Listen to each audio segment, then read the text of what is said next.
Mr. Speaker, time is past 10. I move that we suspend this so time so the business of the House will commence.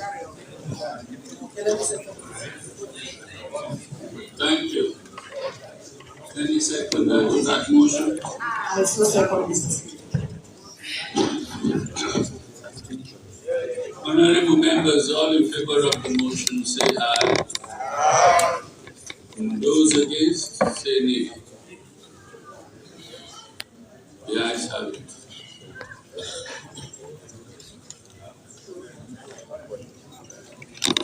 Mr. Speaker, I beg to amend the order.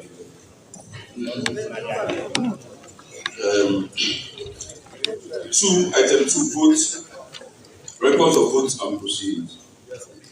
You have only for Monday, the 18th of July. So I want to insert 14th July, Thursday, 14th July 2022, and Monday, 18th July 2022. Assume by the other people be amended. That's right. Any second to that? I so second.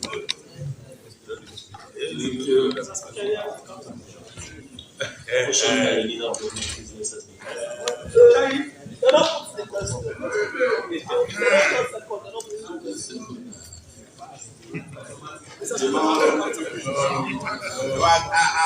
All in favor of the motion say aye. Aye. Those against say nay. I understand those who counter motions are still in mid-Atlantic.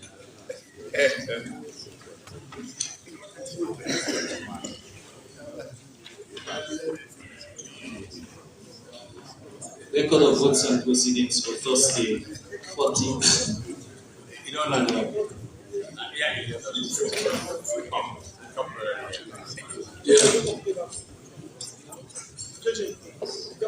Don't pray.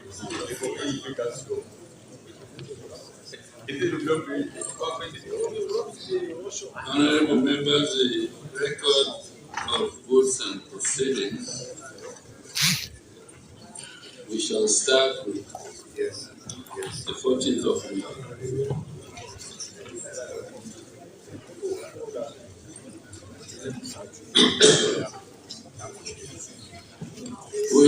We shall start with the 14th of May. I'm reliably informed that you can also use your tabs.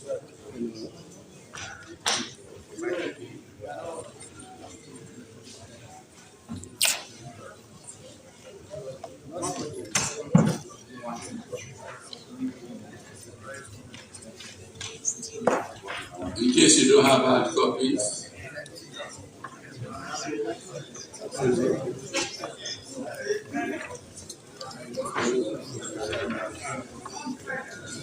We shall start from page 5. Any amendments?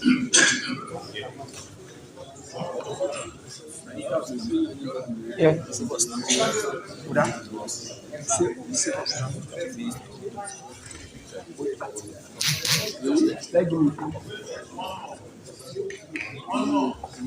Page 6.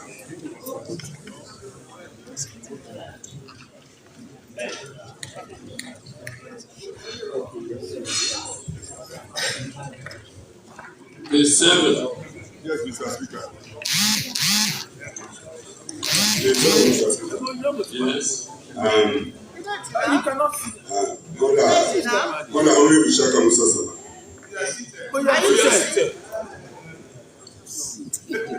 I was trying to stand up. It's a process. It took you a long time. Yeah. My bones, Mr. Speaker. Where is your wheelchair then? No, I'm not a young person, Mr. Speaker. That's why I'm asking for a wheelchair.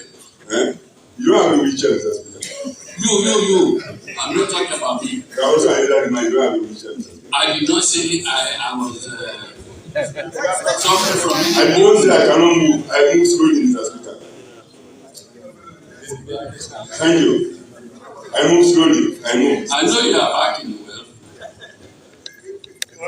As you can see, Mr. Speaker. I did not miss your voice at all. Thank you, Mr. Speaker. I'm not Sama, please. Yes, go ahead. Yes, it is said on the second line that I said the town chief was appointed. I'm not saying the town chief. I'm not talking about one town chief. I'm talking about town chiefs. Town chiefs. Under page 7, number 1. Which page 7? Page 7 of this. We are talking about the 14th of July. Sorry, I told you we are talking about the 18th. You are not paying attention. That's the problem. No, this is not normal. It's not normal, Mr. Speaker. I thought we would talk about the most recent, Mr. Speaker. I did mention the date of the votes and procedures. I'm sorry, Mr. Speaker. This is not normal, Mr. Speaker. Thank you. There's someone who is moved. I so move, Mr. Speaker. 20 seconds. I so second, Mr. Speaker. Those say aye. Aye. Those against say nay. The ayes have it. We shall now consider the votes and proceedings for the team.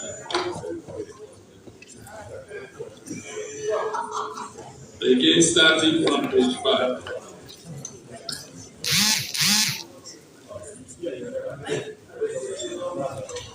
Any amendments?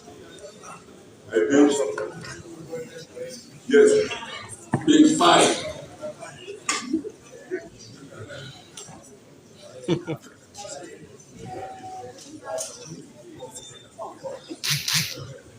Page 6.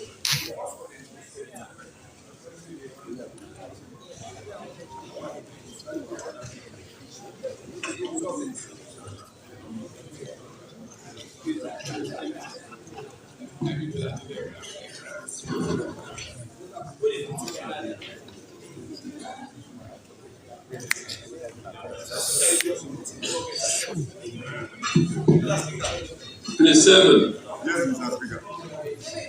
Yes, Mr. Speaker. Yes. Mr. Speaker,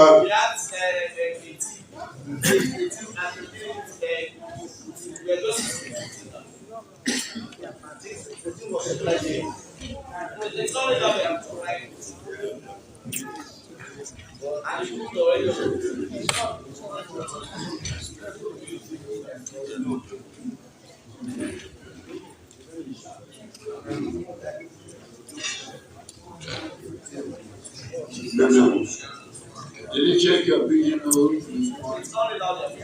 you check your pigeonhole for the 14th? Well, there is also the alternative and reliably informed, which is the electronic version is in your tablet. In your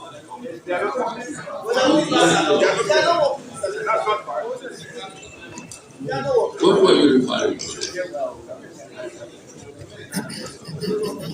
What tablet? They won't be giving tablets. So that's not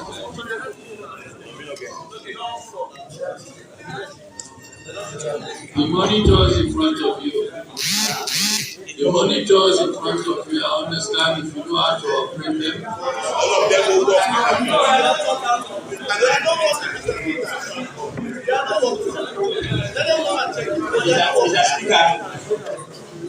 Mr. Speaker, it is good that you mentioned something about the tablet. And let me remind you what he told us in 1. And that has overdue. Thank you.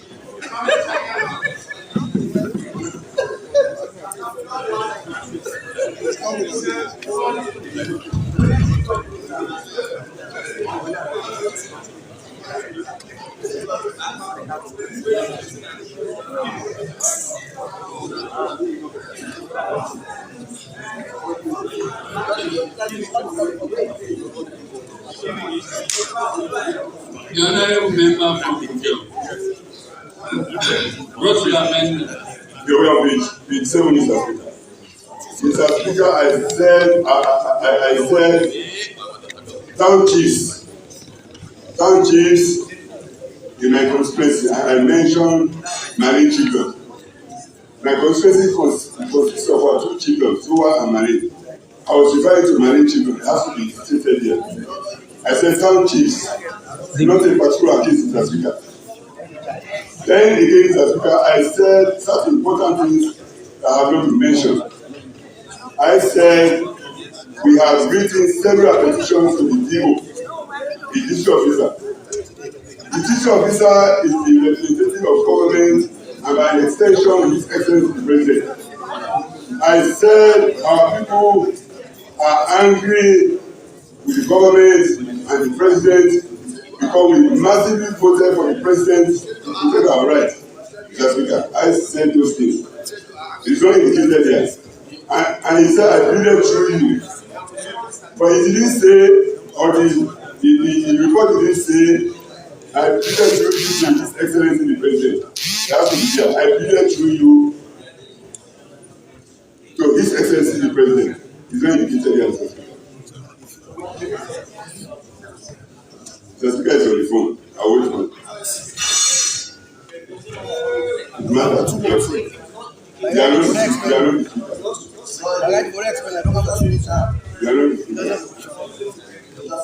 I know you couldn't explain it. However, you are not, yesterday you were not particular on a particular, you are not specific on a particular.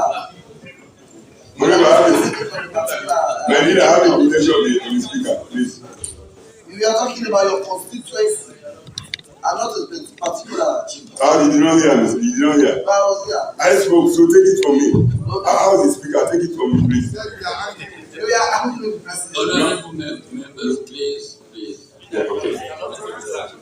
Please, and you are not the speaker, please.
Eddie.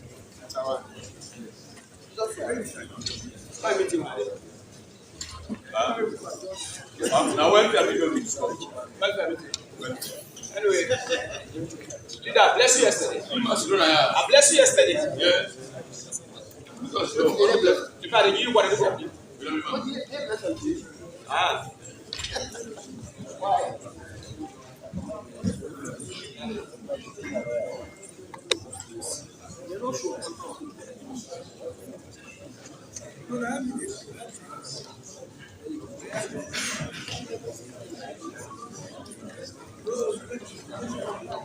Can I continue, sir? Can I continue? I said, I mentioned, sir, I heard what you said. all everything. Everything. I also listen. I'm impatient and await the publication of the answer.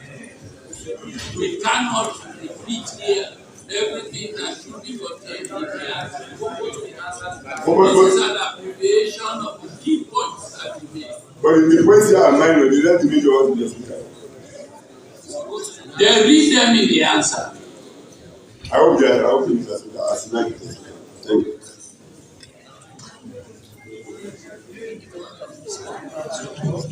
Any other amendment? If not, can somebody please move? I so move, Mr. Speaker. Thank you. Any seconder? Any seconder to that motion? I so second, Mr. Speaker. Thank you. Record of votes and proceedings for. Okay, the mover is to my right there. Can you please rise again so you can be spotted by the clerks? All in favor of the motion say aye. I repeat, all in favor of the motion, wake up from your slumber, please say aye. Thank you. Those against say nay. The ayes have it. Record of votes and proceedings for Thursday 14th and Monday 18th July 2022 has been amended as follows. Announcement by Mr. Speaker. No substantive announcement to make except to say that I'll be rising at 2:30 for another meeting that is of great moment to this House and its members.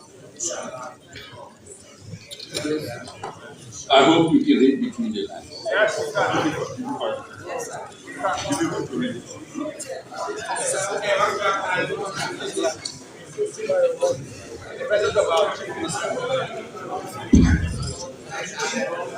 Bills. A. The National Security and Central Intelligence Act 2022. Introduction and first reading. The Chief Minister.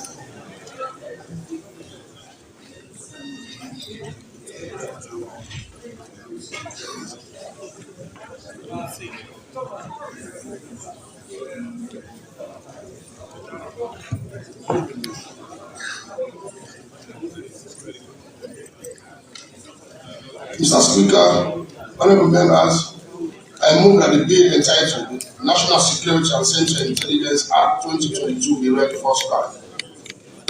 Honorable members, the question is that the bill entitled the National Security and Central Intelligence Act 2022 be read the first time. All those in favor, say aye. Aye. Those against, say nay. The ayes have it. The bill entitled the National Security and Central Intelligence Act 2022 has been read the first time. Second reading. Mr. Speaker, honorable members, I move that the bill entitled the National Security and Central Intelligence Act 2022 be read the second time. It is now over a decade and a half since the National Security and Central Intelligence Act 2002 was passed. A lot has changed in the security landscape of Sierra Leone, with great emphasis on human security and the inclusive role of all citizens in driving the national security objectives of the country forward. The proposed National Security and Central Intelligence Bill 2022 amends the 2002 legislation by addressing critical gaps in the latter. The new legislation strengthens the role of the Office of the National Security to coordinate security sector activities, as well as enhance its capacity to prevent or respond to present emerging secret threats. It also resolves the current weak interagency collaboration and cooperation in the security sector. Similarly, it also strengthens the Central Intelligence and Security Unit in its intelligence collection and external outreach geared towards safeguarding the integrity and security of Sierra Leone. Evidently, the new legislation can achieve the following additional objectives: legitimize the existence of critical National Security Council subcommittees, such as National Security Council Coordinating Group, NSCCG, Chieftain Security Committees, CISEL, Joint Maritime Committee, JMC, National Counter-Terrorism Committee, NCC, Transnational Organized Crime Unit, TOCU, etc., and widening the scope of participation in national security discourse. Persons who were either not members of the aforementioned committees, including National Security Council and the Provincial and District Security Committees, have been added. The bill also makes provision for persons to be appointed as National Security Coordinator and Director General of Central Intelligence and Security Agency with their respective deputies, specifying the academic and professional qualifications for such appointment in order to guide His Excellency's choice for such appointment. The bill also strengthens the regulatory role of the Office of National Security over private security companies and provides for punitive measures against the breach of regulations. Additionally, it provides for administrative expenses of councils and its subcommittees, including salaries, allowances, gratuities, and pensions, to be charged on the consolidated form or to the consolidated form. It further, being the country's primary internal and external intelligence service, the bill provides for the continued existence of Central Intelligence and Security Unit, not to be known as Central Intelligence Security, now known as Central Intelligence Security Agency, to give it recognition within the public service, empower it to undertake critical national security operations, and mobilize its required resources and boost its international image.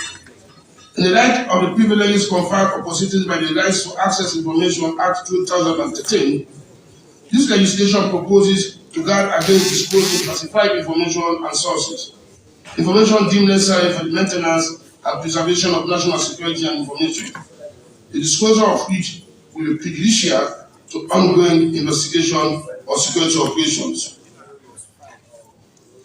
Mr. Speaker, honorable members, I move that the bill entitled to the National Security and Central Agents Act 2022 be read the second time.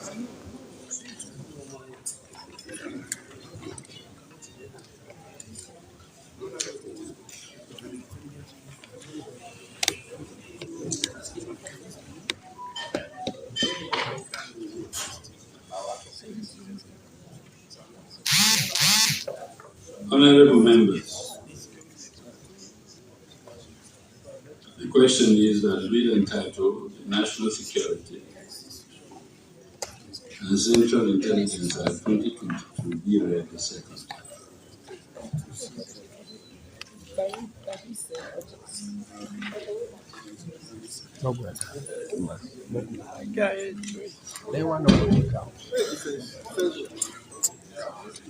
Mr. Speaker. Chairman. Hear me. Oh, you are the chairman? Sorry, I thought you were. Oh, you can't do that. You can't give defense to them. When you were elected, so I was looking this way. Chief name for me, the full name.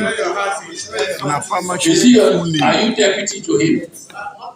Takes her for me. But the fact that local government committee is part of the National Council, so I thought I also have the platform to speak. No, but you should not start with it anyway. I see. So I look forward to both of you speaking with one voice. Thank you very much. After him. Thank you very much, Mr. Speaker, for giving me that fine guide. Before this time, I know the Chief Minister was here to lay before this House this act. And for some reason, we were not thinking alike until today, when the Chief Minister now enjoyed an executive seat and has received what we call a colorful welcome. Chief Minister, you're most welcome. I know what happened last. You thought something similar would happen today. But be rest assured, the two parties on both sides, we now think alike, and therefore, we are moving forward. Mr. Speaker, honorable members, for us as a parliament, a young, charismatic parliament, to be here today, to amend some old stuff, an act that is as old as legislature. For us to be here today, to be party and to be partners, to amend that, I think it must be, and we must see that as a blessing in disguise. History must record us that those old and archaic acts are now being revived under our tenure. This revives, this addition that we make does not change by any means the Security Act, but it only empower and create room for a 21st century security network. As we have all heard, the Chief Minister rightly said that the additions we will make will not contradict any aspect that has been in existence since 2020, but it will only create to meet the modern security trend. And therefore, Mr. Speaker, I see no contention. He was very clear, and we are very clear. We have read through, and we realize that for us to have lived with the old adage would have been a crime for this parliament if we had concluded this session without bringing this Security Act and without making the necessary amendment. Imagine what it will mean for us now to have a National Security Council, as far as the Chiefdom Security Council will now be included, which means the National Security Agency will now be running up to the Chiefdom level and the national. We will now have a collaboration. There will be no gap. The Chiefdom now feel part and parcel of the system. And for this reason, I feel it is a laudable event. Thank you very much to the initiator. Thank you to Obayama and team for doing a fine job. We expected this long before this time. But as I have always told you, until we get a proactive, until we get an ambassador of change, we will not have these things. Thank you very much for being the ambassador. Thank you for coming with it at this time when I am chairman of defense. It is a laudable event and they all Mr. Speaker, if I spend all the time celebrating this achievement and celebrating the amendments that we'll be making, I'll have the Chief Minister whose responsibility I am here. I know. Whenever I am here, my colleagues are very proud. So for us to have the Chief Minister for a limited time, after me, I know my deputy and two other speakers from the other side of the aisle will only contribute because we are on the same page. There is nothing controversial. There is nothing that has a question mark. Everything here is clear. Everything is good for us. We will be doing justice to our country. The Tambaka issue will no longer come when this act shall come into existence. When we move from Security Intelligence Service to an agency, Tambaka, the rest assured will solve your problem. You see, one thing that is very interesting, which the Chief Minister made known in his presentation, he said this new agency will now have supervisory control over private security companies. We all know most of the security companies, and that's understood to be military personnel or police personnel because of their dress, their outfit. But with this new system, the rest assured that this team will regulate them and they will be private security companies and not national securities. Mr. Speaker, on that note, I want to thank everybody for contributing immensely. You see, the most critical thing that I feel very proud. Nobody else.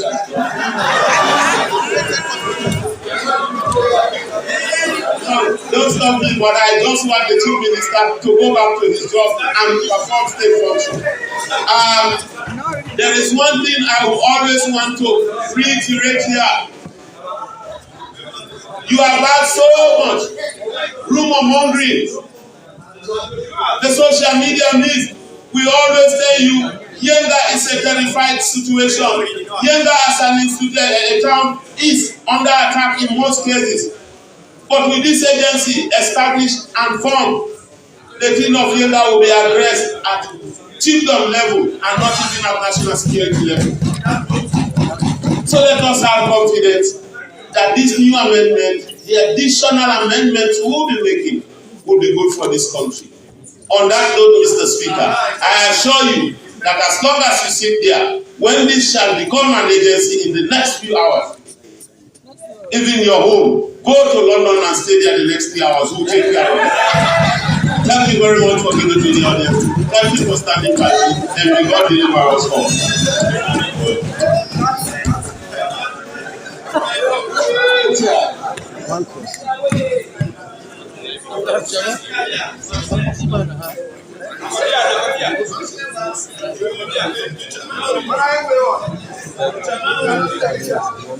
I thank the chairperson of the Legislative Committee on Defense for his contribution to this debate.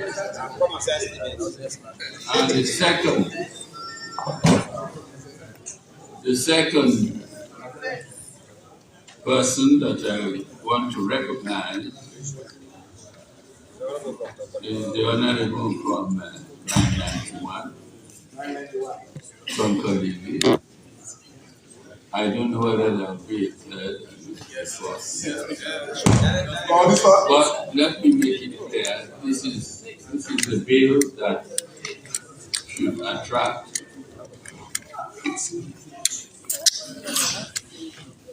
a huge measure of consensus across the aisle. Considering its nature,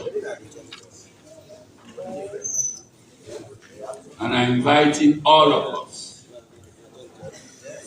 to wear the right cap, the nationalistic cap of Sierra Leone, when we're discussing our national security. Yes, thank you very much, Mr. Speaker.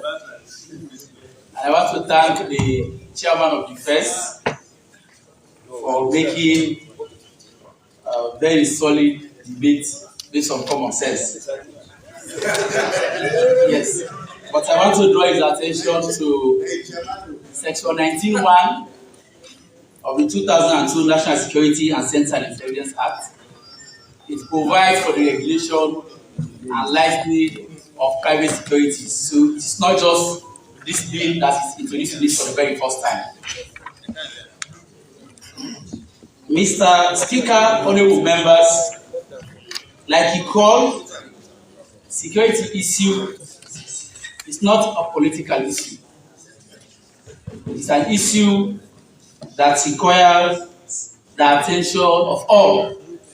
And on that note, I'll put on the national cap that will see that we have a bill that will make both the ONS and the proposed CISA, from the bill, they are now going to be transformed from a unit to an agency to make those units stronger.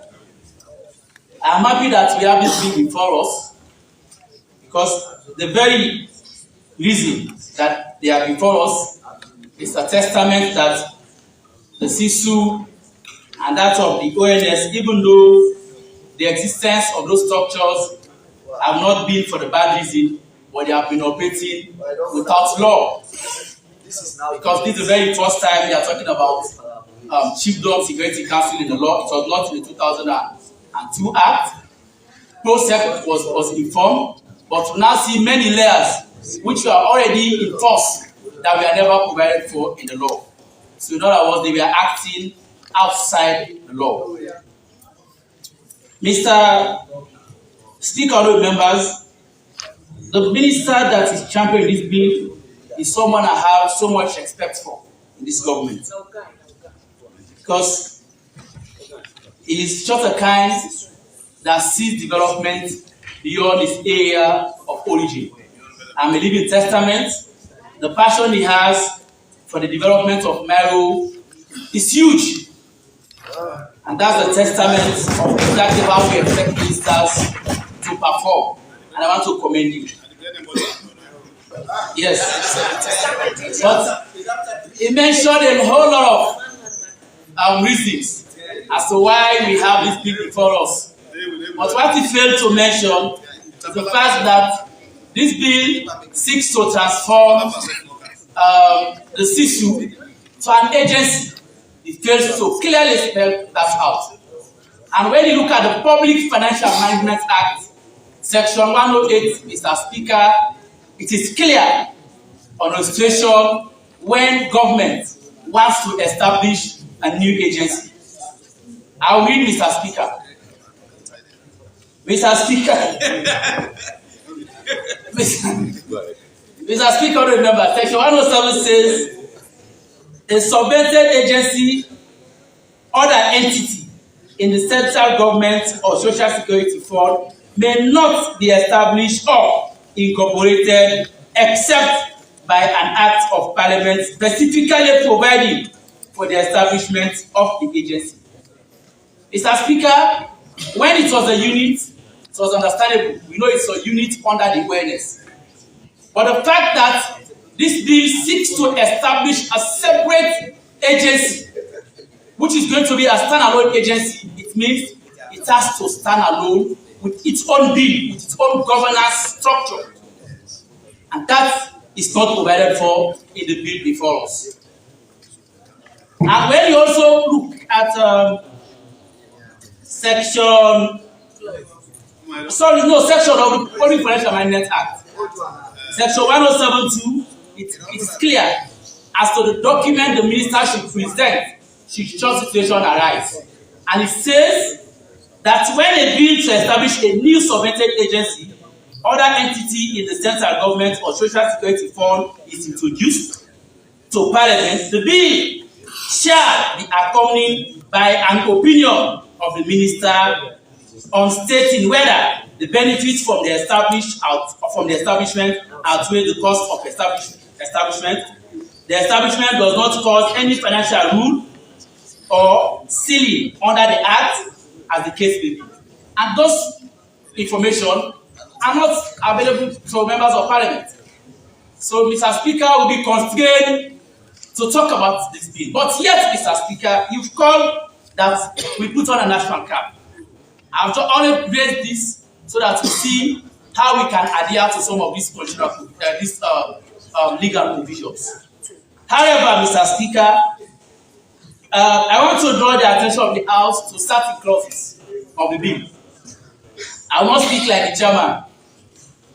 Yes, clauses 2 of the bill, Mr. Speaker. It talks about the National Security Council. And when you go to the district and that of the chiefdom composition of the security sector, which they call CHISEC and DISEC, and even the POSEC, we see the direct involvement of the correctional services and also the fire prevention services.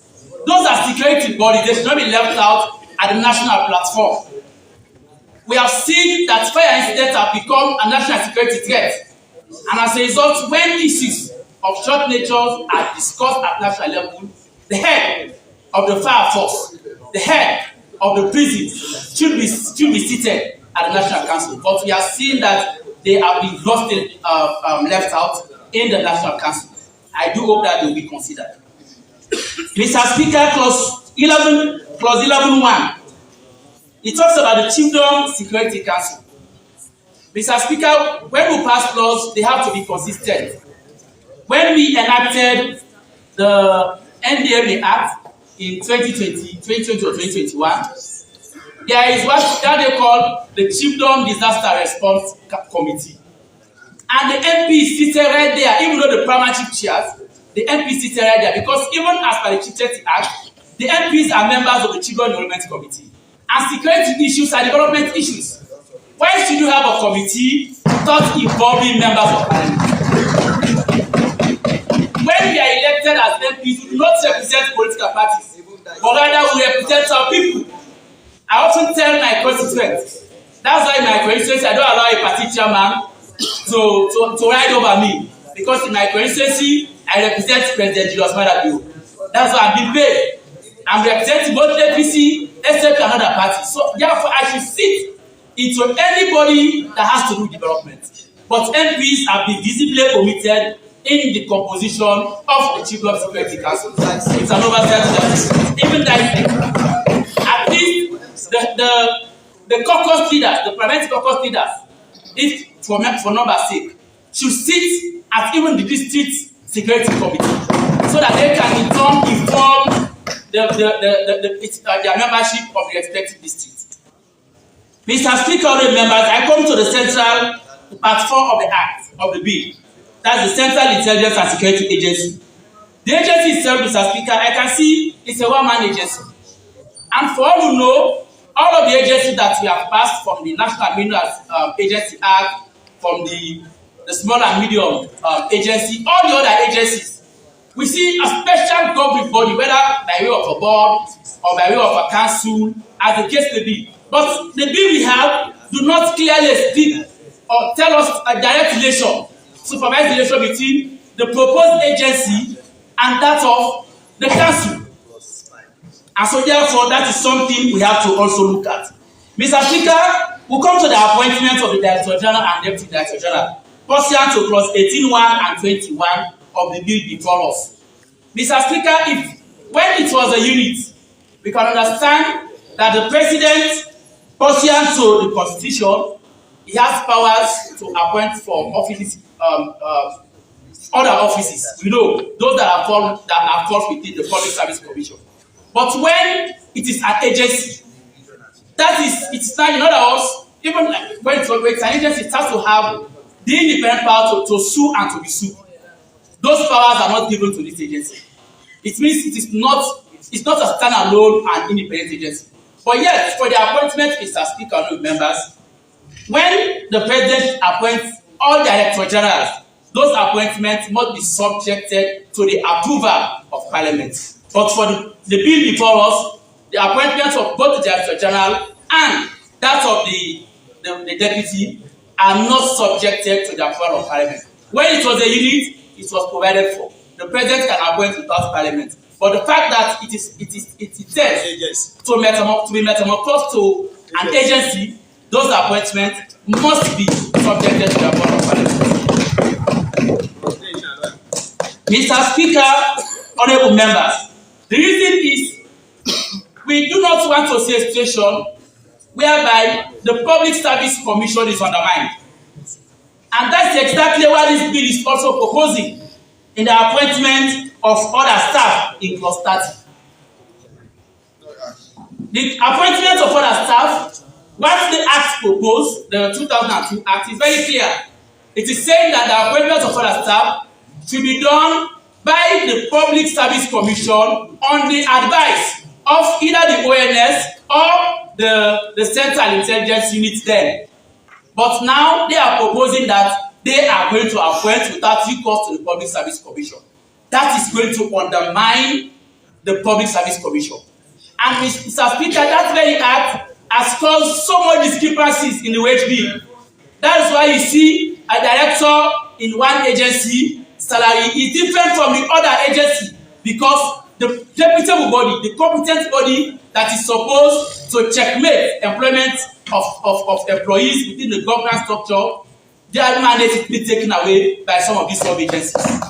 So therefore, Mr. Speaker, we have to ensure that what we have in the Act stands, whereby the Public Service Commission is fully involved in the recruitment of staff in both the agency and that of the Office of National Security. Mr. Speaker, honourable members, I come to part 7. That is the warrant and the sting operations. That is something new, of course. We have, well, don't be surprised, members, with the proposal of the ministry, they now have the local government to be seated at the council. So being a chairman of local government committee, I think my capacity is drawn out of me being the chairman of local government. Mr. Speaker, I want to draw the attention to clause 32(1). Clause 32(1) of the bill before us. Clause 32(1).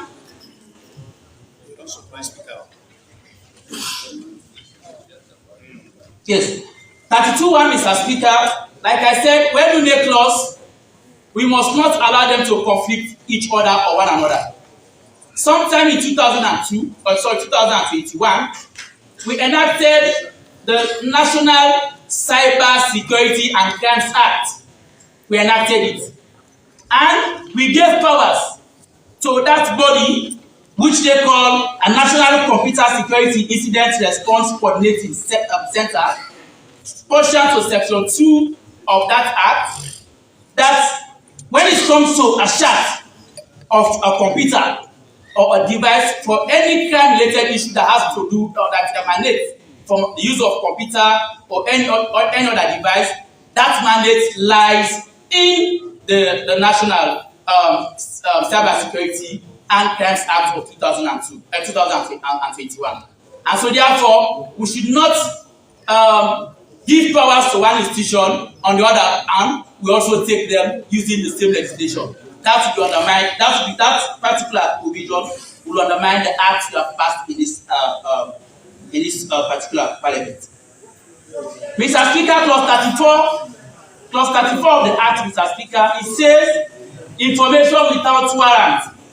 Mr. Speaker, this clause can be misused. It's saying that the Director General, if you are saying that all charts or warrants should be subjected to procedure whereby when the ONS or the CSU wants to conduct a chart on a premise or to intercept a communication, it has to apply through a judge or magistrate court for an issuance of a warrant. It has to be uniform. But if on the other hand, we are saying that the agency can conduct chart warrant without any warrant, this one starts to be misused. And so therefore, I think when we come to a committee stage, we have to make sure that we make this one stronger so that it doesn't be misused when it comes to implementation. Mr. Speaker, honorable members, clause 46(3) of the bill.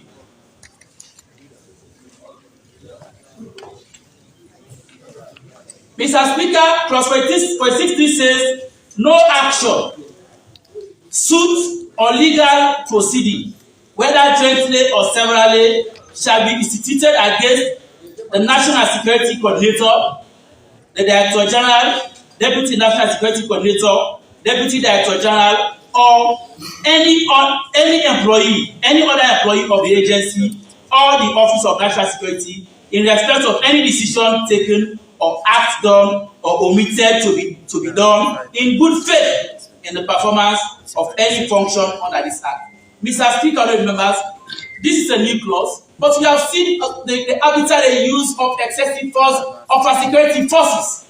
Mr. Speaker, sometime in 2018 and 91, we all know about the killings. Even when there was no legal backing to support the functions of the token, they went to my constituency, they raided my constituent, leading to the loss of life of one of my constituents. Nothing was done for that, Mr. Speaker. And what is more unfortunate, Mr. Speaker, when you look at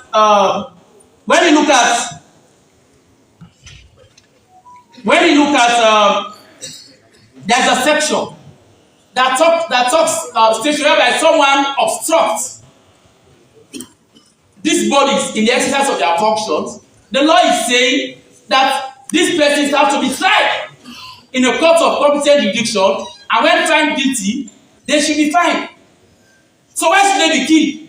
So if you are saying that even when these people are killed arbitrarily through the use of excessive powers, even they are killed out of law, they should not be tried. Mr. Speaker, this will be a room for abuse, and it should not be good for our constituents. This is not political. It can affect APC, it can affect SFP. And so therefore, we have to get a critical look of this particular clause. On that note, Mr. Speaker, honorable members, like I submitted pursuant to Section 107 of the Public Financial Management Act of 2016, the bill before us, much as it's not much of a controversy, because I read through in comparison both the 2002 and that of the proposed 2022 Act, yet we have to ensure that we go through or we go by what laws have said about the passage of agencies in this particular act. Before I sit, Mr. Speaker, I want to commend the ONS for their conduct during the just concluded by-elections in Sokoto. Mr. Speaker, honorable members, yes, during the campaign started very rough. But when the awareness came in too late, we saw the security really were on top of the situation. But yet, Mr. Speaker, what was worrying is the fact that we were the complainants. We took complaints to them. Myself, the Secretary General of the APC and myself, made the complaints after our people in 2056 have been victimized, they have been damaged, their houses have been burnt down. Yet what happened? The security forces only went and arrested our supporters who were victimized, leaving those people who meted violence on our people. As we speak, we have about 8 of our constituents, Colonel Jalo, who was a campaign manager, and 6 others, are in jail, suffering for committing no crime, Mr. Speaker. And this is worrying. And I call on the security sector to ensure that they stop to act impartially, Mr. Speaker. They have to stop. The law for one should be law for all. Mr. Speaker, we are aware of SO 32-6. Mr. Speaker, we are aware of SO 32-6. And that honorable member, if you still remember, SO 32 clearly states that any matter under judicial spending should not be mentioned here. And those matters is under judicial spending. Mr. Speaker, the honorable member has spoken very well on the bill. So this matter is under judicial spending, it's under investigation. We should be mindful of other sections of arms of government that we should not measure them when we are doing debate. Mr. Speaker, I can understand the name. Even the order he posted is not in place. But yet, Mr. Speaker, on that note, Mr. Speaker, I want to complete a very serious matter. We have 6 of our questions that are in jail, and I call on the judiciary and the security sector to ensure that speedy release. Thank you very much, Mr. Speaker. Even though you hasten to conclude, that doesn't necessarily obviate the need for the question I'm about to ask. SO 36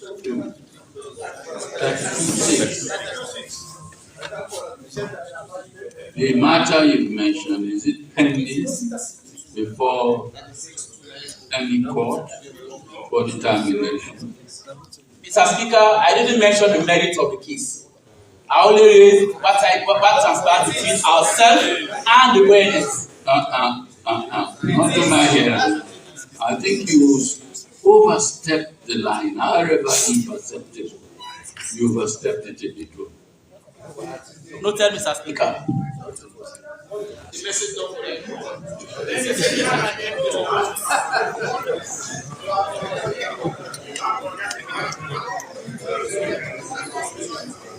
So Mr. Speaker, on that note, I ask the honorable member to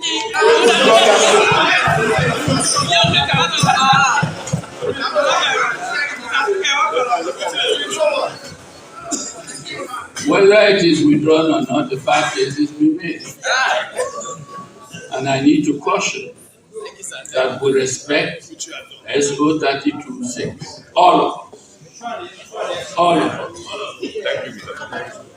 And whilst you are consulting, let me remind you that you are a senior member of this House.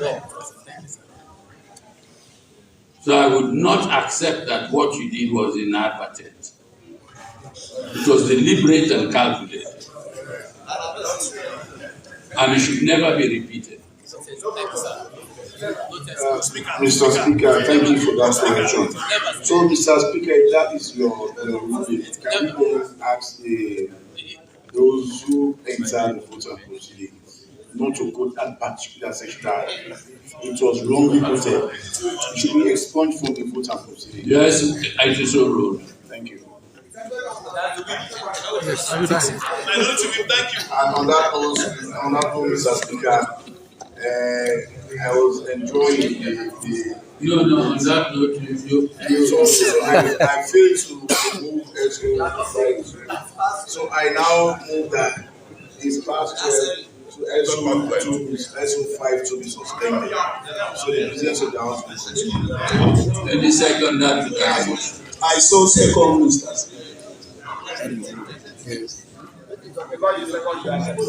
all those in favor of the motion say aye.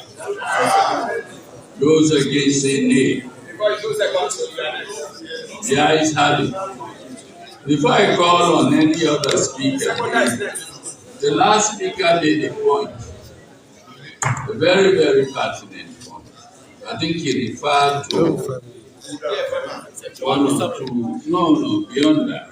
He mentioned that one or two units or agencies that are now being brought into this conglomeration was acting outside of the law, if I heard you correct. I think that's a very, very important matter. Very important. Nobody should be allowed to act outside of the law. Nobody. Not I, not a member of the executive, not even an agency. Nothing, nobody. We are all under the rule of law. And we should be in a position to always respect the law.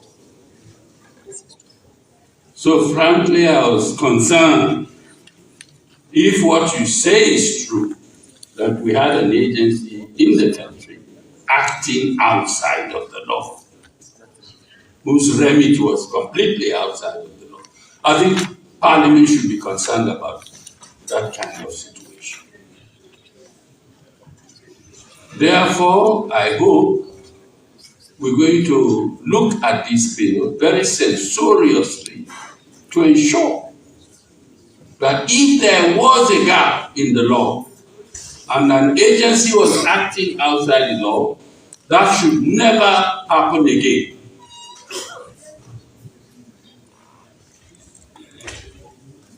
High or low, no matter what agency or what authority,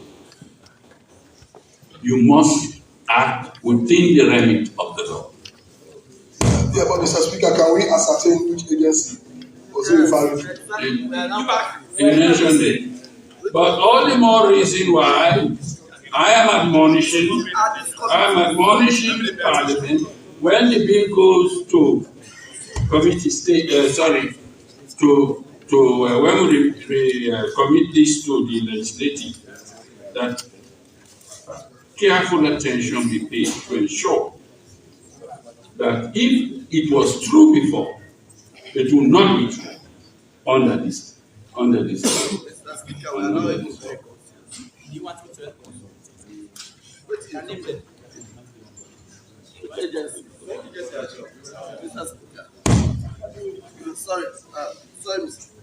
Sorry, Mr. Speaker, I'll be rounding up on this side. I am now very confused about the agencies mentioned by the Honorable. You didn't mention an agency, so maybe you would like to enlighten us. Can you clarify the agency? Mr. Speaker, we all know that CSU and ERNRST we are legislatively seated.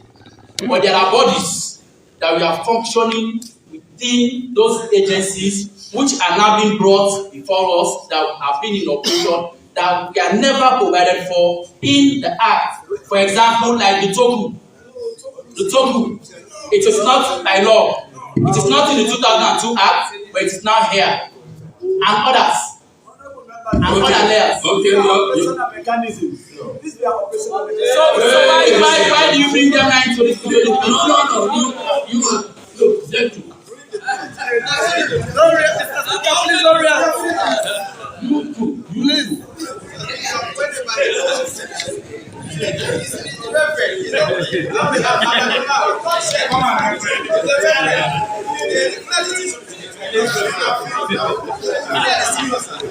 I see commonality.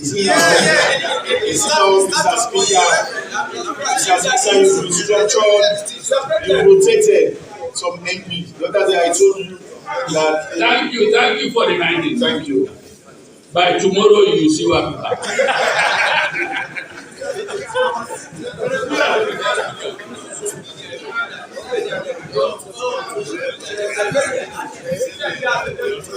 Mr. Speaker.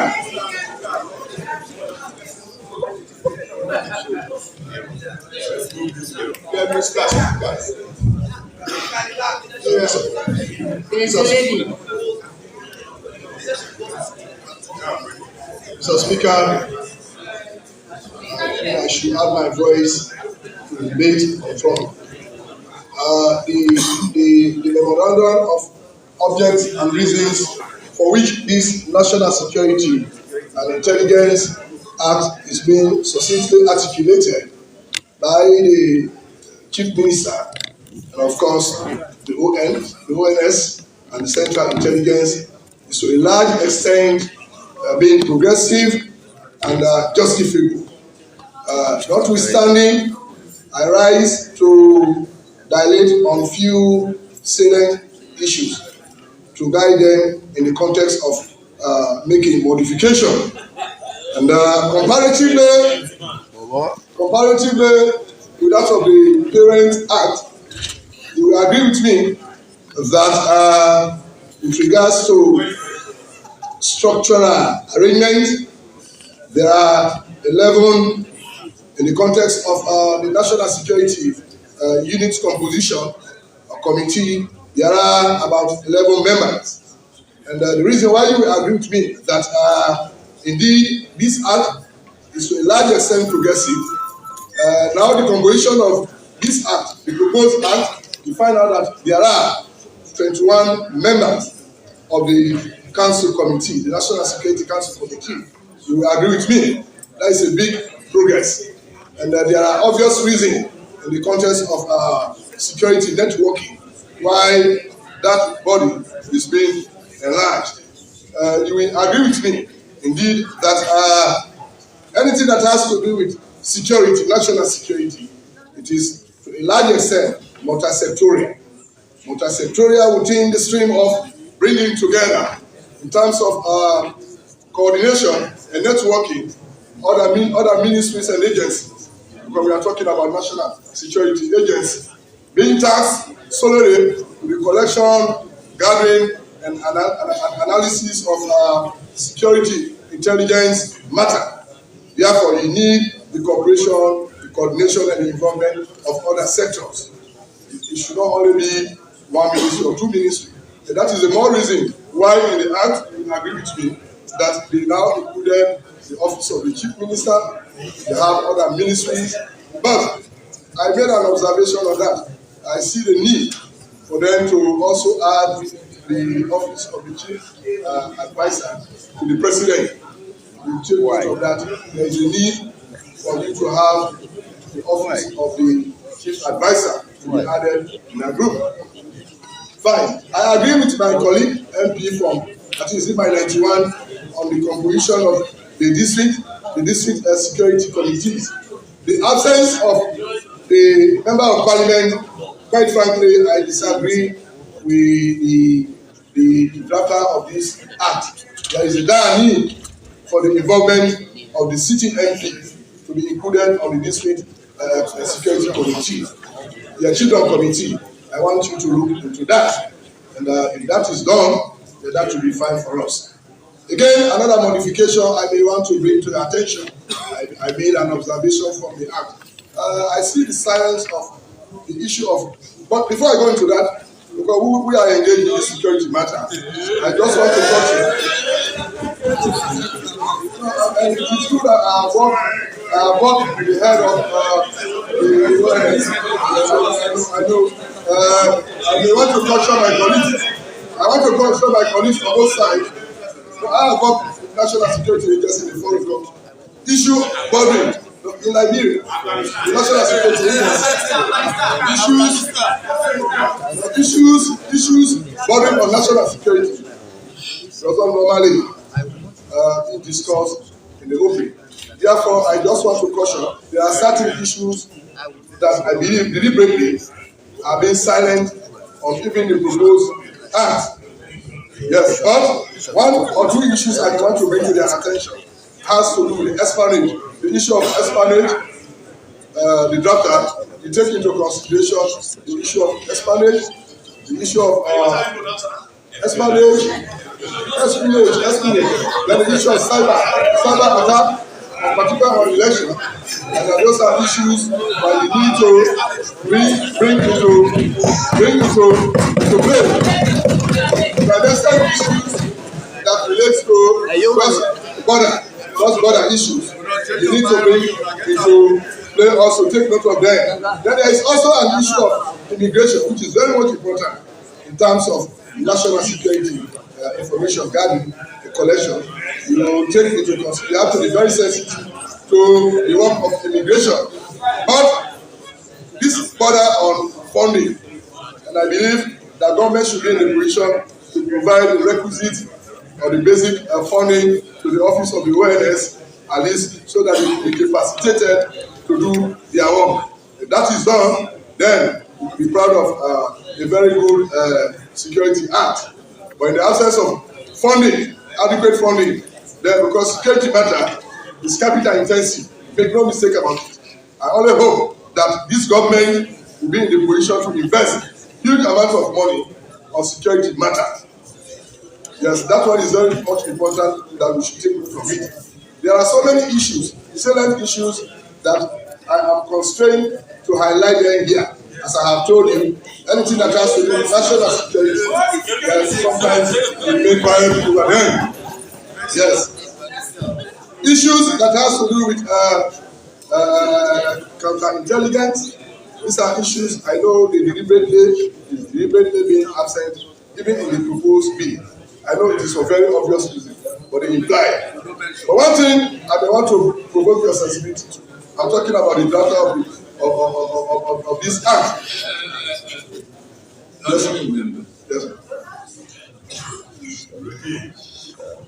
You've been quite right in pointing out that certain security matters are best discussed outside of this plenary. Yes. Not so? Yes, sir. So why don't you advise yourself? Okay, I think that, yes, I'm compelled to advise myself accordingly. Yeah, with that being so, may I now at least so that we allow we expedite the free passage of this act. I thank you.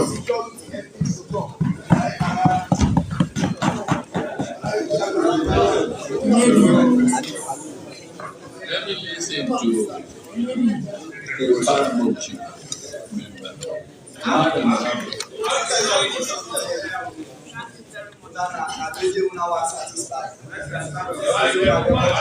Thank you very much, Mr. Speaker. I just want to allay the fears of MPs and straighten some of the concerns they raised. They are saying that they should be part and parcel of the district. Well, I will not talk about district security council, but I will limit myself to the chief of security committees that we have, or chief of committees. The MPs and the councillors are part and parcel of our chiefdom committees. But some of them hardly attend meetings. If you know your paramount chief does not invite you to the meeting, you have the responsibility to ask your paramount chief. Ask the chief if they are at all holding committee meetings. Remind them that you are part and parcel of that committee, that you should be invited each time they hold those meetings.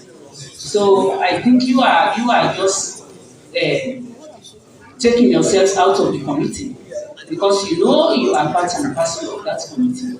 So if you don't know, I want you to know now that you are part and parcel of that committee.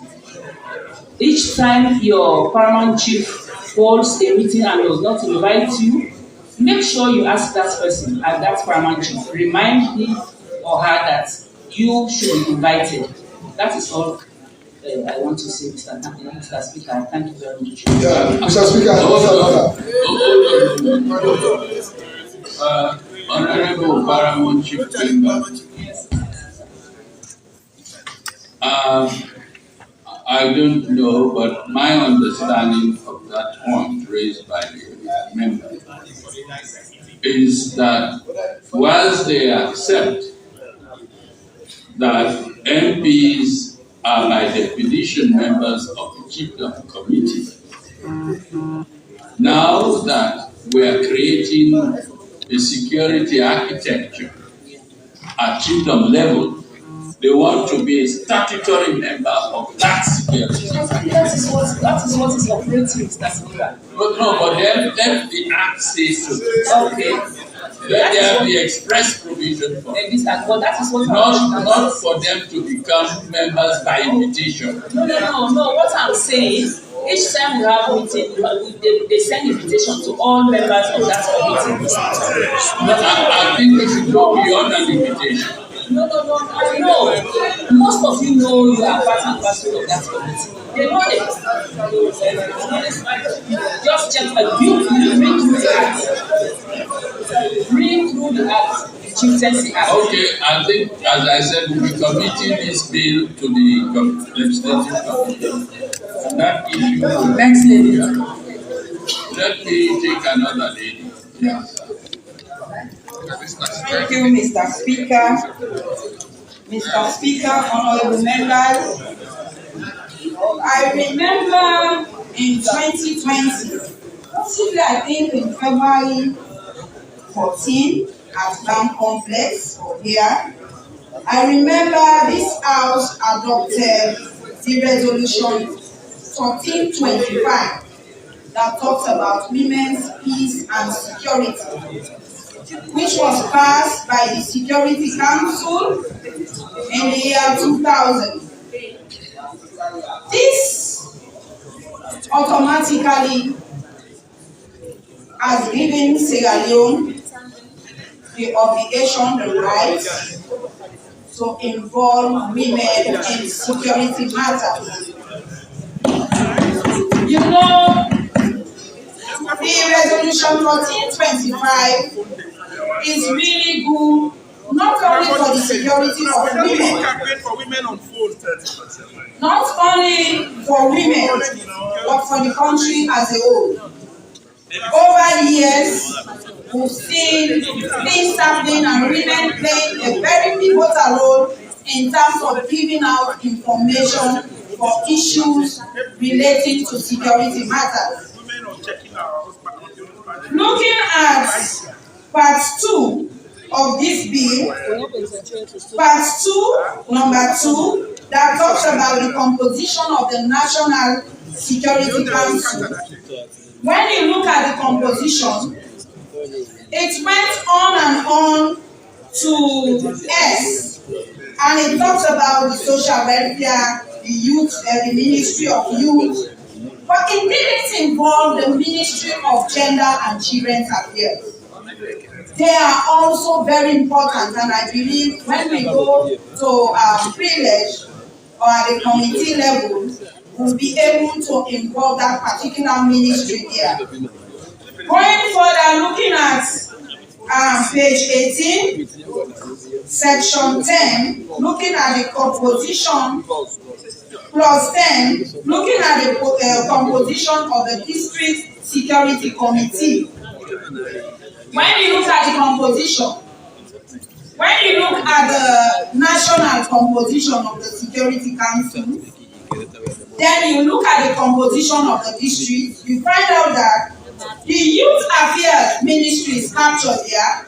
But when you look at the district composition, we have district youth chairperson, council chairperson of each district. And when we talk about security issue, we should not wait out the issues of youth. Very sensible. Youth. So if we involve the Ministry of Youth at the national level, we should also involve them at all levels because they are very pivotal. in whatever we talk about security, the youth are pivotal.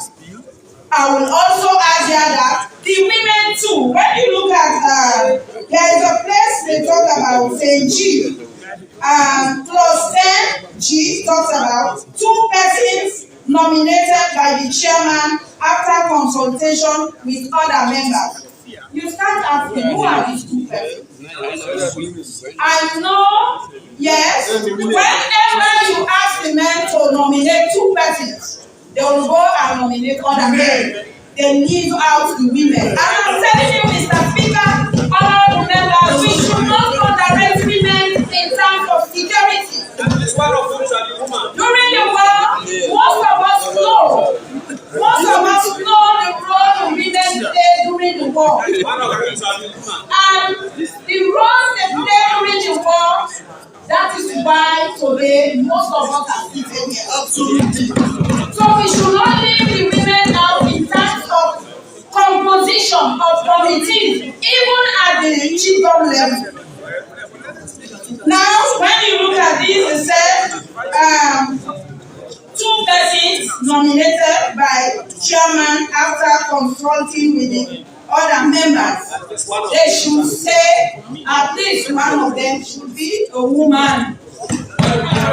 We amend that. Sometimes when we talk about women's issues, some people say, SO2, anything now woman, of course, because with all due respect, in anything a woman be.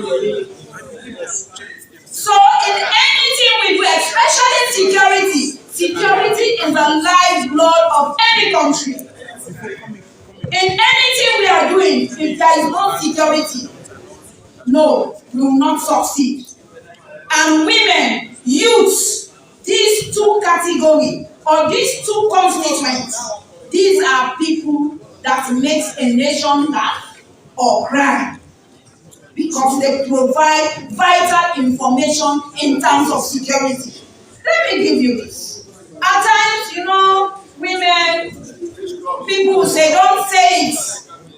At night or even during the afternoon, during lunch or breakfast, when we sit down with some of these men, they speak out so many security things to us.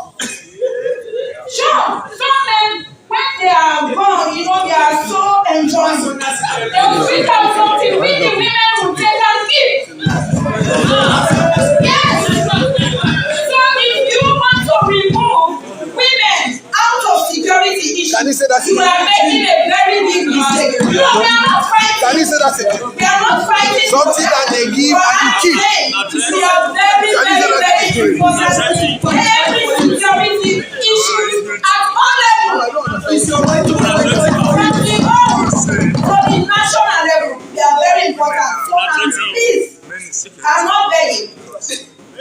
I'm requesting that when we look at this document, we make sure we place women in the committees, we place women in important areas because you don't know, you don't use the women, you don't put them in places, so you don't even know the strength they have. Women, we have strength, you know it, you don't want to say. You know we have things that we can do that makes you sometimes you feel good. So, please, I'm not begging. Please, I'm saying, we put women from the national level, we put the gender ministry and the national security, they have a role to play. We also play the youth at the regional, district, and at the chiefdom level, especially the youth. These are the people we use positively and negatively. They are very, very, very important in every security. If they are security threats, who are the people you are going to use? You don't use the old men. What do you use? You use the young people. But when it comes to decision making, sometimes we leave them out. So please, let's ensure that will involve the men, the women and the young men and women in this decision-making body so that they themselves can contribute meaningfully to the security of this country. Thank you very much. I want to end with this, that security issue is very, very important. You know, in KOROMA today, we are suffering something that this house passed. And we, by the grace of God, we will come with it here again. I remember, I have that particular statutory instrument that they passed here to arrest 34 young men and women in KOROMA district. They came 2014, it was passed in this house. That one is a very big security thing. And it's a stain in the life of these young men and women. That one was passed here, saying they should be arrested at any time and put in custody in any place in this country. No reason was stated. It was passed in here and it was signed by the former president. We have the document and it's not good for our own community. That was politically influenced. We thought it was so easy. Let me tell this out that one of these youths that died is my own brother, is my first cousin. He ran away until he lost his life in the bush because he was afraid of being arrested. The other presently is my husband. We have that instrument, and that particular instrument can give power to any president of this country to just command the police to go and arrest these 34 youths. Some of them are dead now. But these are men that are able, some are working now. But still the instrument is there and it gives power to any president to just go to command and arrest these people. Which is not good. This country is ours. But it's a very bad precedent. When I saw it yesterday, I was shocked. This is very important, very useful towards this debate. So for the edification of some of those of us who might not recollect or they don't know about this, it is better that when we make that statement, we also specifically refer the House to the law, so that the minister himself can find time to go and look for the documents. It's very important. Thank you very much, Mr. Leader. My leader will talk on that. I have it here. It's a statutory instrument and we will have to print it and give it. It's a constitutional instrument. We have to print it and give it because we have never seen that in this country. I know in other districts except KOROMA, I know, yes, it is good to put instruments to ensure that there is peace and security. But it should not be. You refer to a statutory. It's a constitutional instrument. Sorry. May I? Yes, sir. Give the You can read. Oh, is in your phone?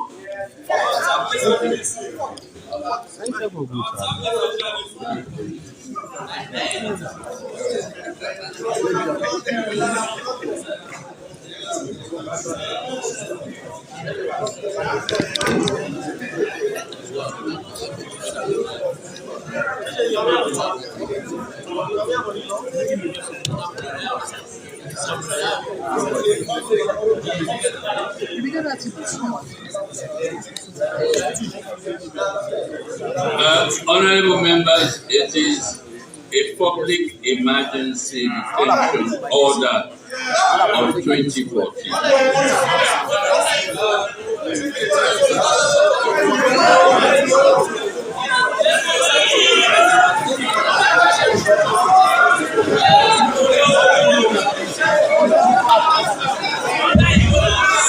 Speaker, honorable members, Hold on, please calm down.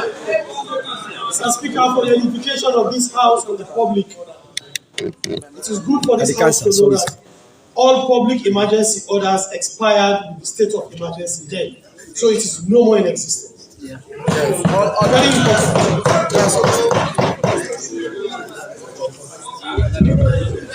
Yes, Mr. Speaker, let me pause and state here that kind of public emergency situation did not only apply to Kono, but in other constituencies, because I was also witness to a situation where, under public emergency, the paramount chief in my chiefdom was detained for certain actions based on the public emergency rules under Ebola. So let the honorable member be mindful what she got. Where the names of their own people in their constituency or their district was stated on that public emergency act. It's a thing that is not good for this country.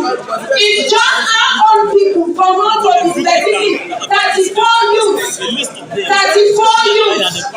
It doesn't matter whether it's a part or not, but it's a security matter that is not too good, and it is not tell out there that it was Ebola. Because they should have said it is Ebola. No. So if there was other people that they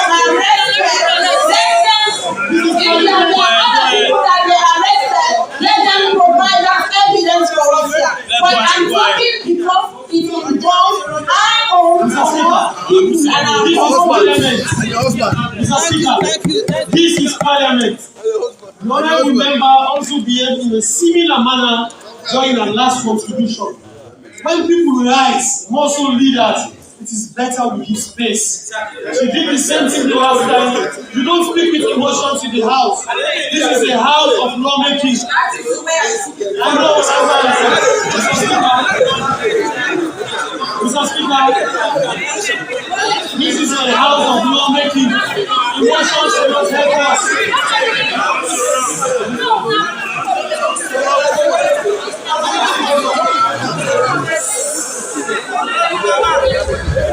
Mr. Speaker,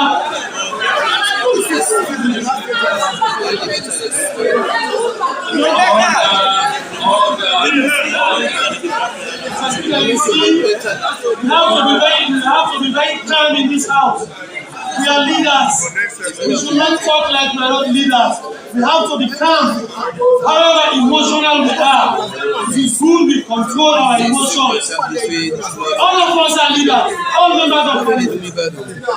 We are all leaders. Mr. Speaker, as I said earlier, she says that she has the instrument, but she has referred us to something which we know for a fact is only tenable under a state of emergency. And for her to say it's just for people from Kono, a sitting member of Parliament was arrested. A sitting member of Parliament, a sitting MP was arrested under the state, an APC member for that matter, under the same state of emergency. Mr. Speaker, the bottom line here is, Mr. Speaker, let us don't use emotions when we talk. As leaders, we should control and direct our emotions. It's very, very important. And I want it to be known that when they say leaders, it is not just the leader of government business, his deputy, or myself, or all members of Parliament are leaders. All of us. In varying degrees. Yes, that is it. So let us provide leadership and keep emotions quiet. Madam, I know you're very much agitated about this, and perhaps for justifiable reasons. But let me allay your fears. If that order was passed, as I believe it was, under a public emergencies last at most for only 12 months. It's very clearly spelled out in section 29, subsection 13. They don't go beyond that. State of emergency can last for a shorter period, but not longer than 12 months. And you remember, we had a problem here during COVID. if you recall, we passed a state of emergency, and when it came to renewing that state of emergency, you can very well recall what happened in this house. It wasn't easy. So the order you're talking about, I doubt very much whether it is still in existence. It must have lapsed by a fraction of time alongside the state of emergency that was declared. I hope that satisfies. Yes, sir. Thank you. Thank you very much, sir. I think I just made reference to that because it's a security issue. And if it's just specific to my own district, and it involves people that are very close to me, No, it's not too a good. state of emergency can be declared either for the whole country or for parts of the country. Okay, Mr. Speaker, I know. But because that was specific, that's why I raised it. Because it was specific. But notwithstanding, Honorable Leader, I'm sorry because you stood up and when we are talking right, I was still standing and talking.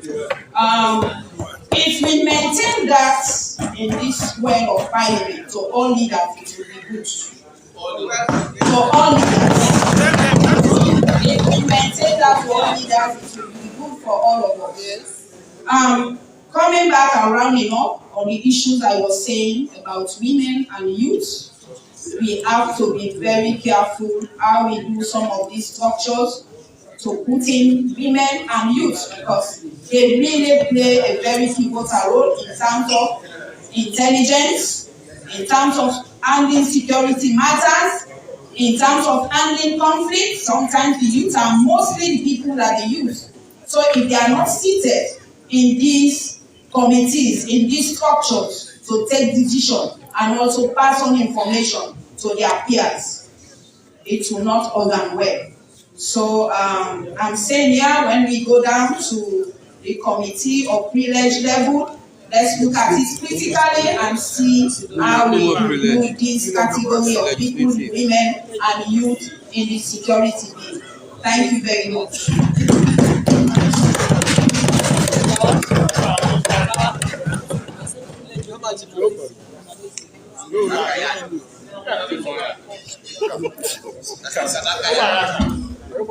Mr. Speaker, mindful of the fact that you are rising at 3. I did indicate my intention to rise at 3 by 2:30 and we have the public election by 2:30 latest. And now I see I still have 1, 2, 3, 4, 3, 6, 9, 12, 7, 8, 9, 10, 11, 12 of you, 13 of you.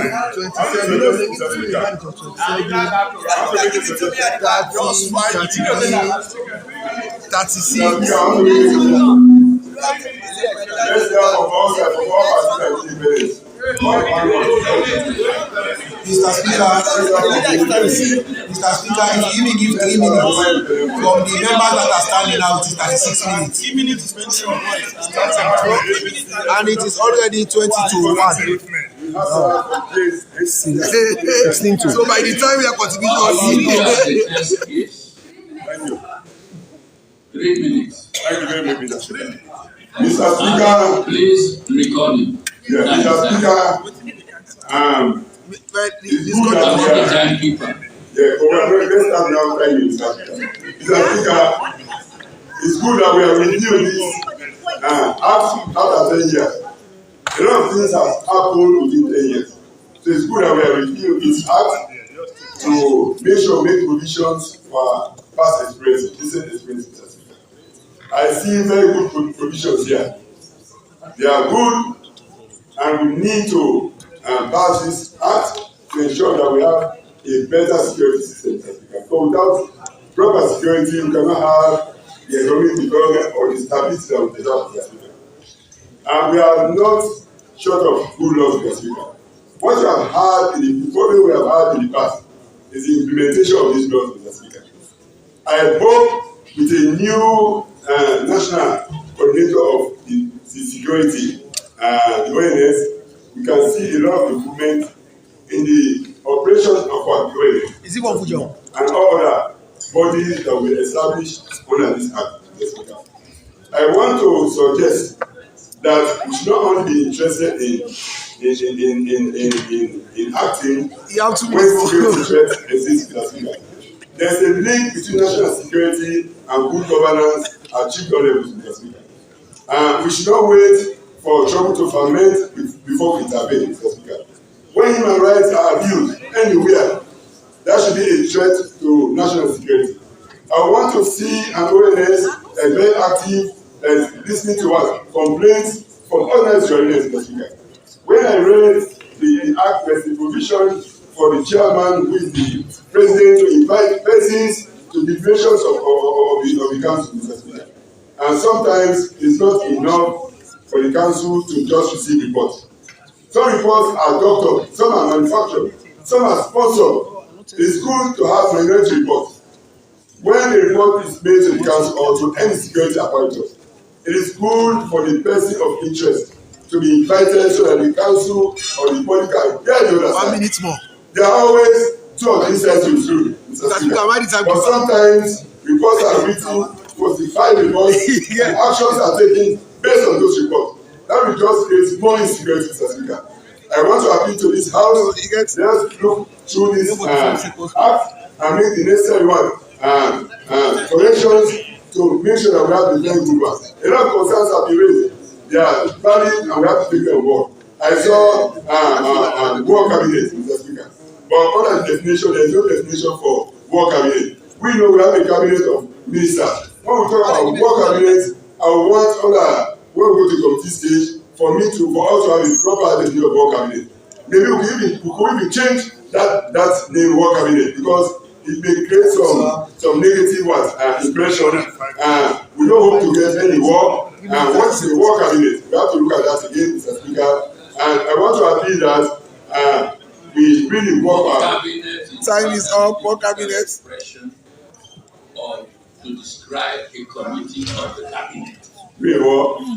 An illegal expression that describes a committee of the cabinet. That opposing war. I want to know about that war. Why war? To deal with armed conflict where there is one. Where there is one. Where there is one. We'll look at that. We'll pray for it. We'll look at that. Mr. Speaker, I want to appeal that the ONS gets very much involved in cases that are reported that has to do with human rights abuses. Because if you look at the TRC report, one of the factors that was responsible for the war was bad governance. That people take more time on the stage. Yeah, That people take more time on the stage. That is one of the reasons for the war. So I want to call this out. Let us look at this bill critically and make sure we protect it from abuse, from persons that want to use it as a political tool. We have had in the past people using security apparatuses to get to their opponents in Africa. When that happens, we are creating a foundation for injustice and for unrest in South Africa. Thank you very much, Mr. Speaker. Spent 1 minute more than your time. Mr. Speaker, I think I'm a leader.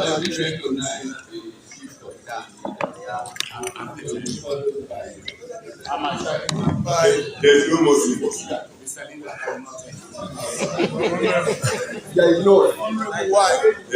Why don't you say so? You are ignored.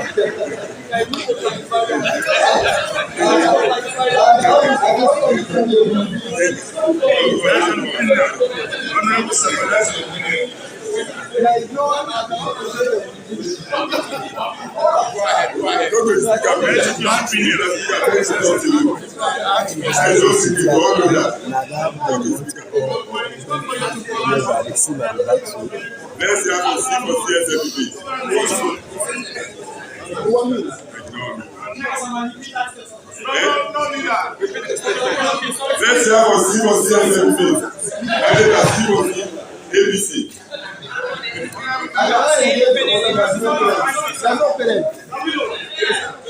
parents are not parents. If the parents are not parents, then it's ignored. They are protected like God. C4C, C4C. Mr. Speaker, honorable members, they are ignored. I know I will force you to condescend. So we have pigs dance. I'm a human. That's the first thing. Mr. Speaker, honorable members, arrive on section 73(3) of this constitution, Sierra Leone's constitution. It is telling us that Parliament may make laws for the peace, for the security and good governance of this nation. I consider this bill kindly appropriate for the state called Sierra Leone. Mr. Speaker, the National Security and Central Intelligence Act or Bill 2022 is very important. Its objects synopsizes everything that ought to be seen for any security for any country that is security conscious. Mr. Speaker, the object is saying for the coordination of the internal and external security of this nation. Security issues are very important. In the USA, security comes key in their governance architecture. Very important in the USA before talking about foreign policy, etc., etc. Mr. Speaker, honorable members, the bill is very rich and few clauses I want to outline. And I must also tell you, we have not got the red letter dates 31 years ago in Bomaru had there been the existence of this particular bill. Rebel RAF launched through Bomaru some 31 years ago because the security apparatus in the country by then was so weak. There was nothing like CHISEC, Children's Security Committee. There was nothing like DISEC, District Security Committee. There was nothing like PROSEC, Provincial Security Committee, relating to the national. Big structure. Therefore, just a year launch, 1991, 1992, I became displaced. Kono became a ghost district because the security apparatus were not there. Chief Minister, Honorable, bringing this bill at this particular moment, it is important. Important because it brings out very, very important thing. I start with clause 22(1) in this bill. It is to be open-ended employment for the DG. Now you are talking of 5 years. 5 years on, if that expires, the DG may seek another term for another 5 years. Before this time, it is to be open-ended. Mr. Speaker, honorable members, clause 51 also gives the power to the agency for SOP, standing operation procedure. That is to say, even though we will enact this, but because this particular bill will not settle all of the problems around this law, SOP or regulations, I'm talking of regulations in this bill, they are now empowered to do regulations. Mr. Speaker, honorable members, clause 22, the DG should be a citizen. According to the bill, this does not always suffice. Mr. Speaker, in countries like in Ghana, in Nigeria, you cannot hold DG security job if you are a dual citizen. So during committee stage, I would love to see 76(1)(a) is applied to the head of this particular central security and intelligence unit. It is important. In Ghana and Nigeria, nobody holds office like NRA. Nobody holds offices like ONS. If you are a dual citizen, so if 76(1)(a) is also applied to the citizenship of the owner of this office, it will be important. Mr. Speaker, honorable members, part 6 of this bill rekindles the office of the national security. It is important. Mr. Speaker, the office of the national security is so important. It could be recalled or referred to one of the legacies of the late President Ahmed Dankaba. In 2002, we saw office of the national security rebuilt. Offices like NACIT, offices like Human Rights Commission, the Road Safety Authority, the NRA, even restructuring of the office of NEC. Those legacies will continue to linger in the minds of Sierra Leoneans. Mr. Speaker, honorable members, in clause 18D, I also saw the qualification of the DG. Very important. They have raised the bar so high. He has to be a holder of master's degree, or at least 10 or 15 years first degree holder, with security acumen holding that office. What are we saying for members of parliament, section 75 of the constitution? If a holder of a security agency is asking for first degree or master's degree, it's high time we began to raise the banner also. For members representing, at least let us have Beke result to come to parliament. The repealing section 75. Mr. Speaker, honorable members, it is important because the owner of the office of DG, the BAI is so high. Master's degree or first degree, 15 years. Mr. Speaker, we also see at clause 49 in this bill that deliberately obstructing your office of this agency, you have to pay a fine of 20 million.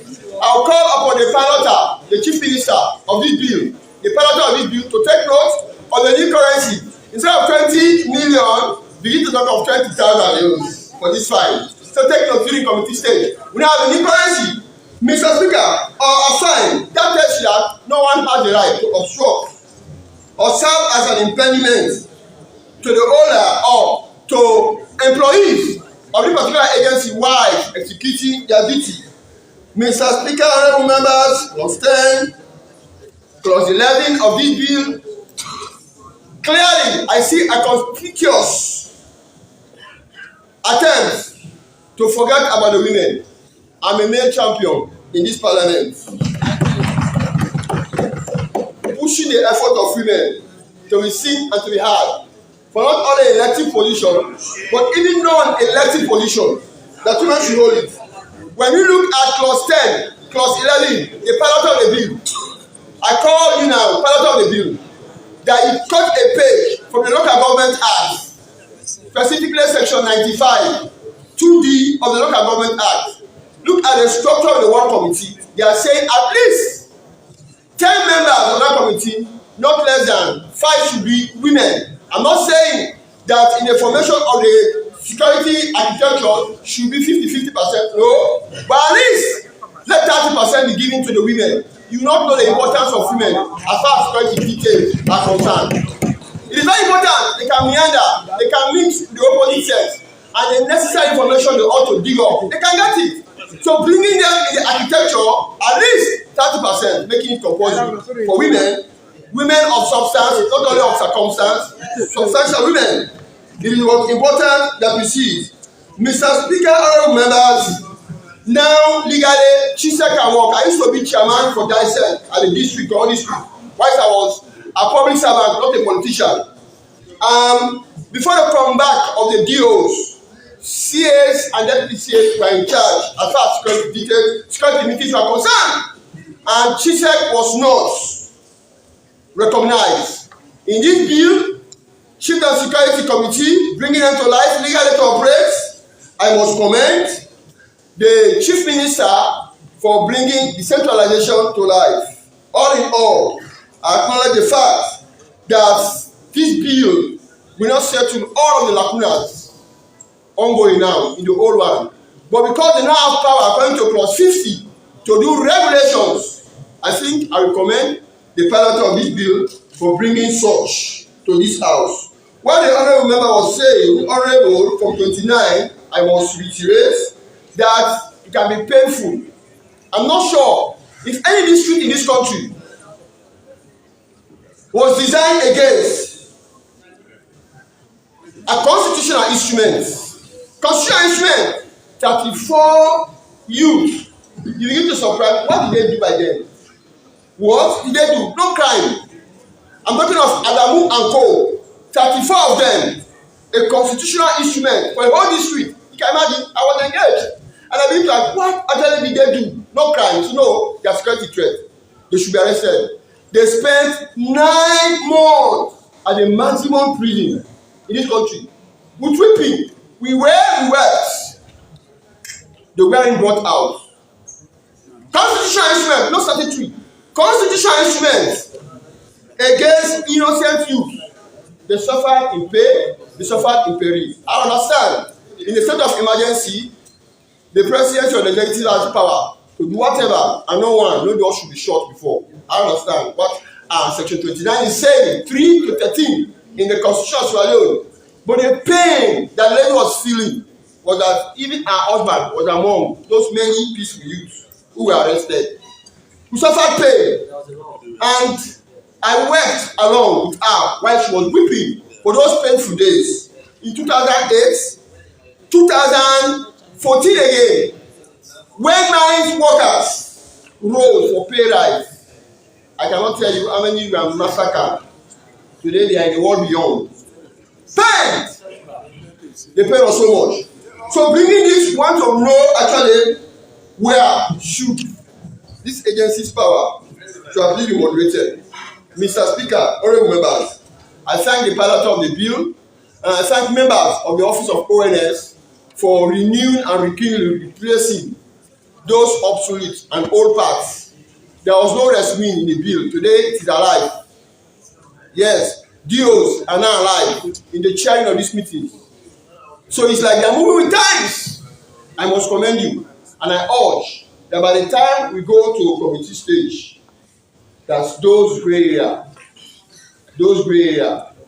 will be giving birth for us to have a bill that will be transformed to an act to stand the test of time. But thank you very much.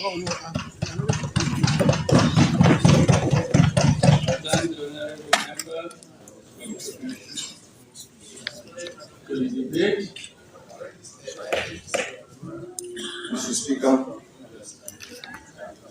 Yes, I did say you. Yes, sir.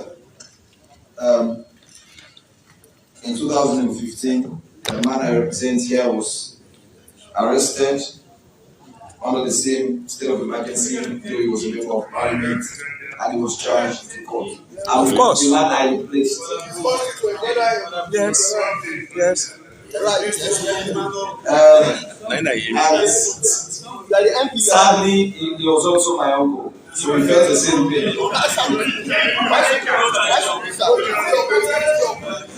Mr. Speaker, honorable members, you know, what we are doing here is we are legalizing what was not legal but was useful.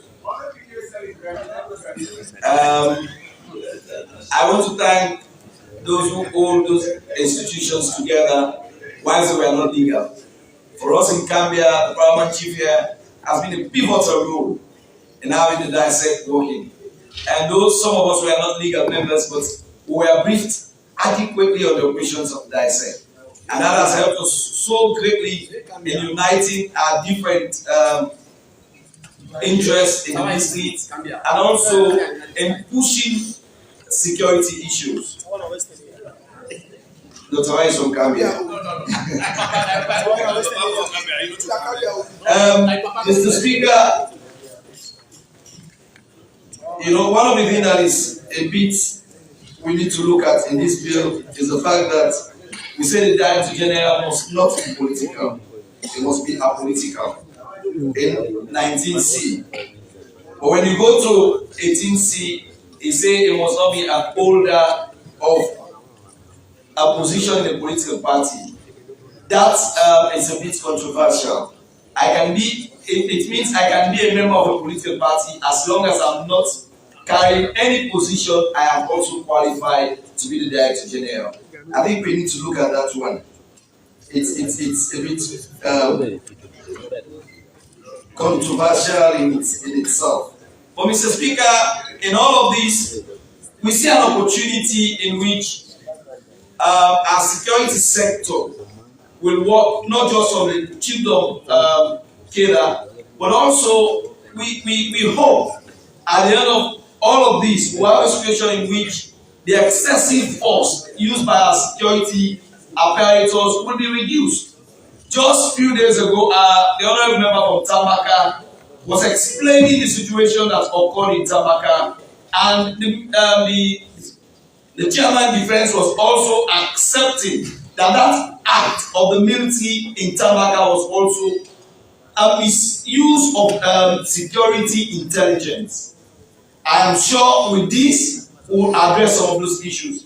Mr. Speaker, whether it was in 1984 or 2014, we all must accept collectively that the use of excess force by the police, I want to call them the trigger-happy policemen we have now, is of a security threat. And this current police force has brought us, political leaders, to the limelight for doing many things that are wrong. And again, I want to say that this parliament, for whatever reason, members of parliament have called in for reports for some of those major issues. Mr. Speaker, don't forget, our role is not just to say these are wrong, but our role are also meant for us to make policies, laws to guide some of those actions not to happen again. Mr. Speaker, I remember almost 2 years I've been asking that we have the report of the Palema Road killing. And you promise over and over again that report is not even before you. It's almost the same for the Makeni saga. It's also the same for the fishermen in Togo. Mr. Speaker, all we are asking for, we are not even saying it is wrong or it is good. All we are asking for, bring us the report. So some of those reports, perhaps after being looked into by this house, would have helped us as we are looking at this all important security bill. But we don't have them. What we are going to do now is we are going to assume that the youth in Togo were lawless. We are going to assume that the youth in Makeni acted against the law. And that is not just so. Let us look at the root cause of some of those things. For some of us who are lawmakers, early warning signs are also preventive mechanisms to conflict. And if we don't have them, all we do is we go by the wind and the ERNRST, and we blame the youth. I have always said, us, when I was a youth and the current youth now are just victims of circumstance. Sometimes we are blamed for what we don't even know. No, I am not more a youth. 42 years, that's what. 42. You know, sometimes I understand why politicians will advocate for certain youth they use. The arrest of certain youth in certain parts of the country. Look at the character of the people being arrested. Some of them are security threats also. But that is far from it. Mr. Speaker, honorable members, I still appeal, like the audit report we asked over and again, it's also a security threat, Mr. Speaker, that we continue to ask that certain reports we ask for as members of parliament are not meant for us to condemn government, but they are meant for us to have the required education for each times like this. Whatever we do to this now will not address the needs, will not address the situations that may have preempted those conflicts in those communities. Thank you, Mr. Speaker.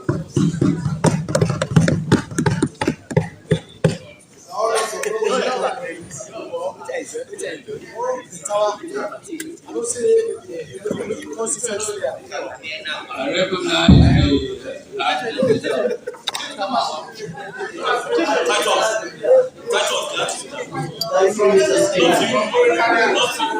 Mr. Speaker, honorable members,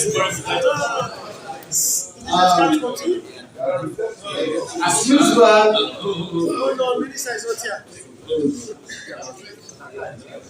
I think this is a very improvement for me.